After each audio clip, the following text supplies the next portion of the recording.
Merci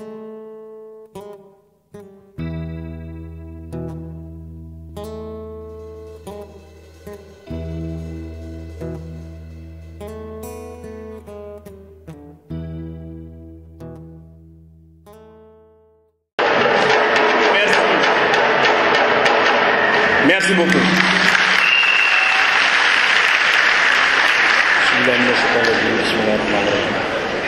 Monsieur le représentant du ministre de l'Agriculture, Monsieur le représentant du maire de Dakar, Mesdames et Messieurs les représentants du Parlement, Mesdames et Messieurs les représentants des coopérations bilatérales et multilatérales,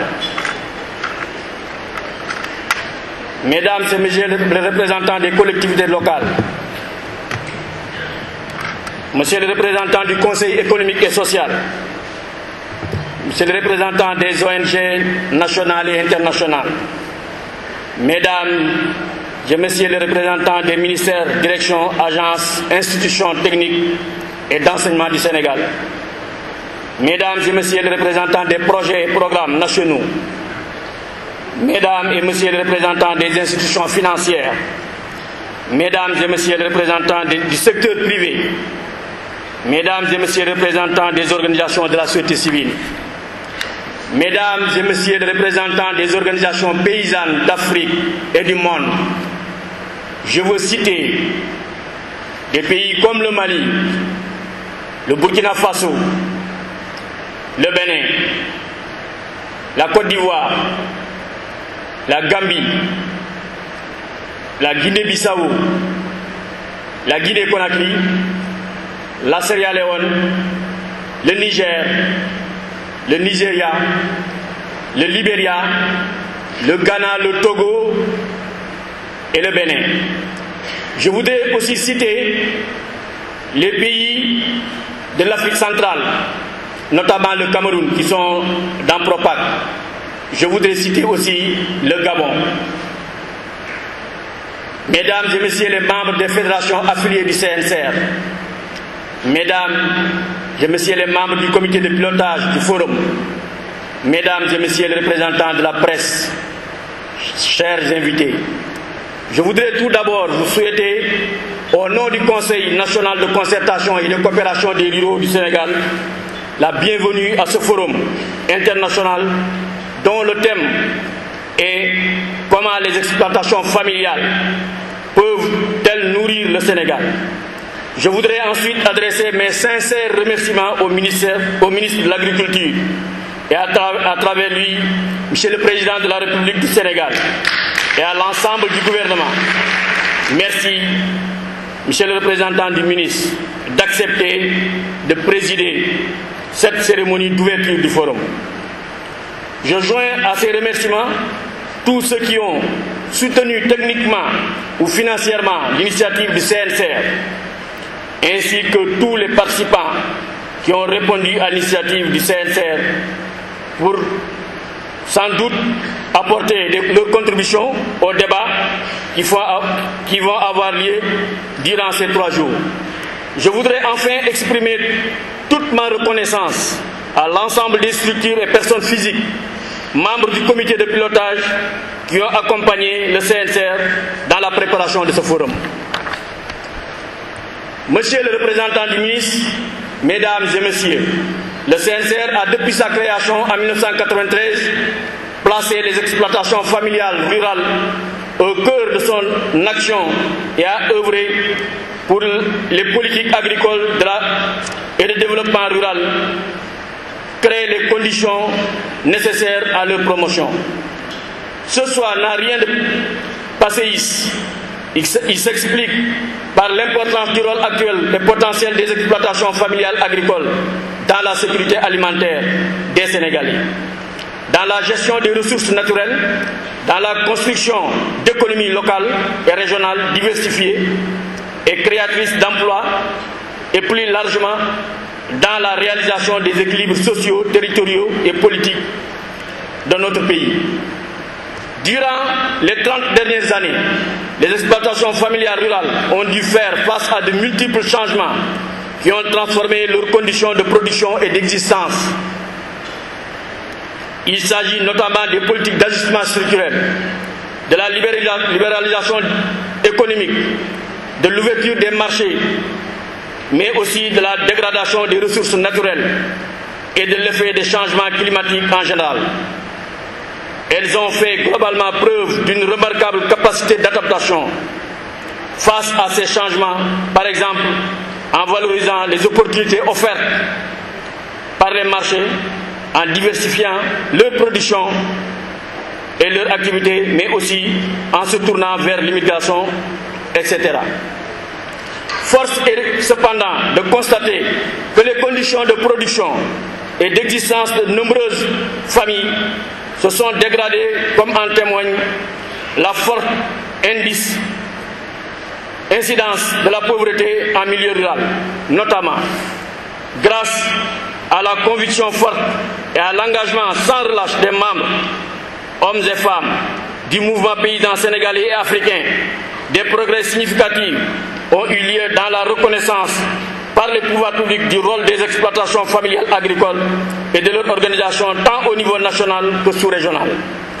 En effet, au Sénégal, le CNCR a beaucoup contribué au nom du mouvement paysan sénégalais à l'élaboration de la loi d'orientation agro-silvopastorale et à la préparation de programmes de développement agricole tels que le PSAOP, le PSSA, qui réserve une place centrale aux exploitations familiales agricoles.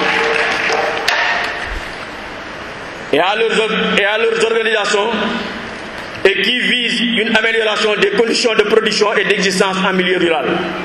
Ce rôle central des exploitations familiales est réaffirmé également par le document de stratégie de réduction de la pauvreté dans son premier axe stratégique intitulé « Création de richesses ».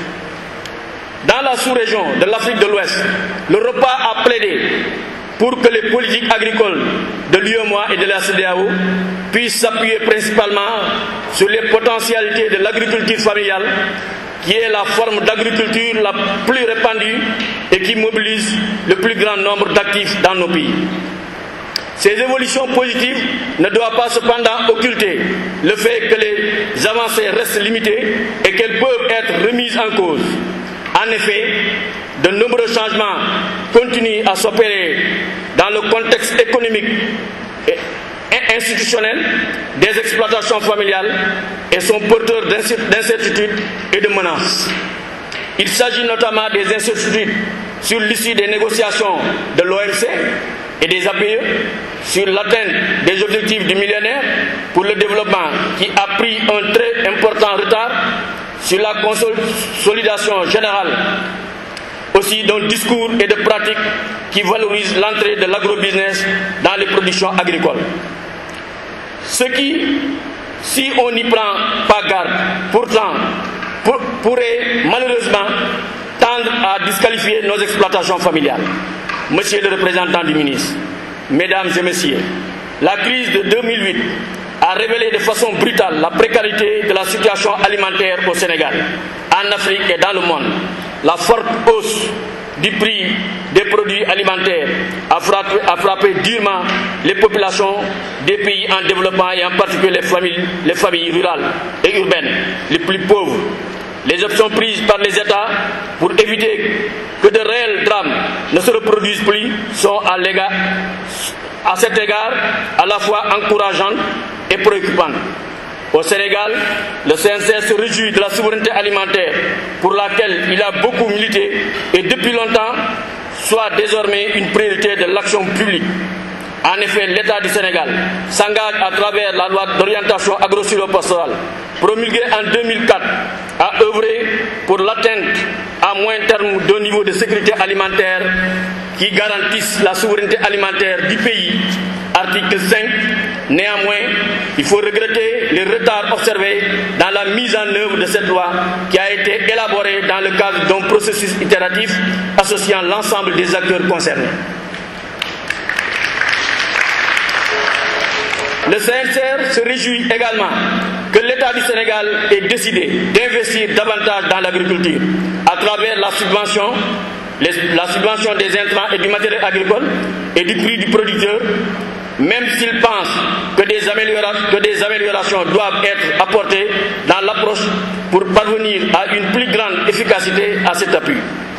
En revanche, d'autres mesures, et en particulier l'entrée massive de l'agrobusiness dans la production agricole, nous paraissent inappropriées pour atteindre les objectifs visés et constituent de surcroît une grave menace pour les exploitations familiales. En effet, depuis l'avènement de la crise alimentaire, nous constatons une recrudescence des acquisitions d'importantes étendues de terres arables par les opérateurs économiques et les grandes firmes étrangères pour produire des aliments destinés à l'exportation ou pour des raisons spéculatives. Nous reconnaissons la place et le rôle important des opérateurs économiques privés en amont et à l'aval de la production, et nous avons noué avec certains parmi eux des relations fructueuses. En ce qui concerne l'augmentation de la production agricole proprement dite, nous pensons que d'autres voies plus sûres et plus adaptées pour relever le défi de la pauvreté sont possibles. Nous sommes convaincus que si les conditions nécessaires sont réunies, les exploitations familiales rurales peuvent nourrir le Sénégal et qu'elles constituent une option qui offre aussi d'énormes avantages. En matière de gestion durable des ressources naturelles, des emplois d'aménagement du territoire, cette voie a été analysée et débattue lors d'un atelier international organisé en janvier 2009 par le CNCR et intitulé « Les voies paysannes vers les voies de la souveraineté alimentaire ». Monsieur le représentant du ministre, Mesdames, Messieurs, dans cette période charnière marquée par la multiplicité des crises financières, économiques, écologiques, etc., le CNCR a jugé nécessaire d'inviter tous les acteurs concernés par l'avenir du milieu rural sénégalais, en particulier à ce forum, afin d'ouvrir avec eux un débat que nous souhaitons le plus large possible. Les défis à relever sont considérables car le défi de la souveraineté alimentaire est lié à celui de la gestion durable des ressources naturelles, au défi de l'emploi des jeunes ruraux en particulier et au défi de l'amélioration des conditions de vie des familles rurales. Nous sommes convaincus que des réponses adaptées et durables à ces défis ne pourront être trouvées qu'avec la mobilisation et la coopération de tous. Mesdames et messieurs, depuis janvier 2009, nous nous sommes efforcés de préciser nos analyses et nos propositions, suivant en cela les conseils de nos partenaires qui, à l'issue de l'atelier sur le thème « Les voies paysannes vers les voies de la souveraineté alimentaire », nous avaient invités à finaliser les propositions paysannes. Ainsi, mandat a été donné à la FONGS, un des membres fondateurs du CNCR, pour conduire une réflexion large au niveau des différentes zones agroécologiques du pays. Près de 1200 personnes ont participé au processus d'évaluation de la productivité des exploitations familiales coordonnées par la FONGS avec l'appui de l'initiative prospective agricole et rurale IPAR et de personnes ressources. La démarche a suivi différentes étapes. D'abord, une analyse des caractéristiques des exploitations familiales a permis de réaliser une étude sur un échantillon de 711 exploitations familiales volontaires situées dans 70 villages des différentes régions du Sénégal. Les résultats obtenus ont ensuite été partagés avec les paysans au cours de 38 ateliers d'associations avant d'être analysés à l'échelle agroécologique. 6 ateliers zonaux en élargissant la réflexion aux autres structures locales, dont les services techniques déconcentrés et les collectivités locales. Différents ateliers nationaux auxquels ont participé les services techniques nationaux et d'autres organisations paysannes de la société civile et de la société civile ont enfin permis la production d'un document de synthèse intitulé « Comment les exploitations familiales peuvent-elles nourrir le Sénégal ?» Cette synthèse d'étapes sera enrichie à partir de février 2010 par les résultats d'ateliers complémentaires sur l'élevage, la pêche et la foresterie, et par des études sur le changement climatique, l'accaparement des terres et les négociations commerciales internationales. La dernière étape a consisté à la mise en place d'un comité de pilotage ouvert à tous les acteurs pour la préparation de ce forum. Les résultats de ce travail seront présentés au cours de cette première journée du forum. Ils mettent en évidence la diversité des situations et la nécessité de prendre en compte cette diversité et donc d'innover dans les contenus et les formes des appuis qu'il convient d'apporter aux exploitations familiales rurales pour qu'elles puissent exprimer tout leur potentiel. Monsieur le représentant du ministre, Mesdames et Messieurs, pour nous, ce forum a 3 finalités. Il s'agira de rendre visible le rôle et la contribution des exploitations familiales et de leurs organisations à la sécurité, souveraineté alimentaire. Alimenter le plaidoyer et le lobbying en faveur de l'agriculture familiale auprès des pouvoirs publics, gouvernements, parlements et collectivités locales, des acteurs du secteur privé, commerçants, industriels, patronats et de la société civile, associations des consommateurs, autres, ONG, etc. Des partenaires techniques et financiers, susciter des propositions de politique agricole et de développement rural que portera le mouvement paysan ouest-africain, l'Europa et continental, la PAFO. Les 3 messages suivants structurent la représentation de nos analyses et de nos propositions. Les exploitations familiales contribuent déjà de façon considérable à l'alimentation des Sénégalais. Les exploitations familiales seront en capacité de mieux nourrir le Sénégal si l'espace et les ressources naturelles sont mieux gérées. La contribution des exploitations familiales au développement économique et social des régions sera stimulée si l'évolution des économies et sociétés rurales est mieux orientée. Ces messages sont les résultats de notre réflexion et ils ont été améliorés et validés par les membres du comité de pilotage. Nous les considérons comme des messages d'entraide car le forum est le moyen de les mettre en débat. Nous souhaitons que tous les participants expriment leur point de vue. Nous sommes ouverts à toutes les contributions, qu'il s'agisse de précisions, de compléments, de propositions, de points de vue différents ou contradictoires. Le programme du forum fait une large place au débat et s'efforce de l'organiser.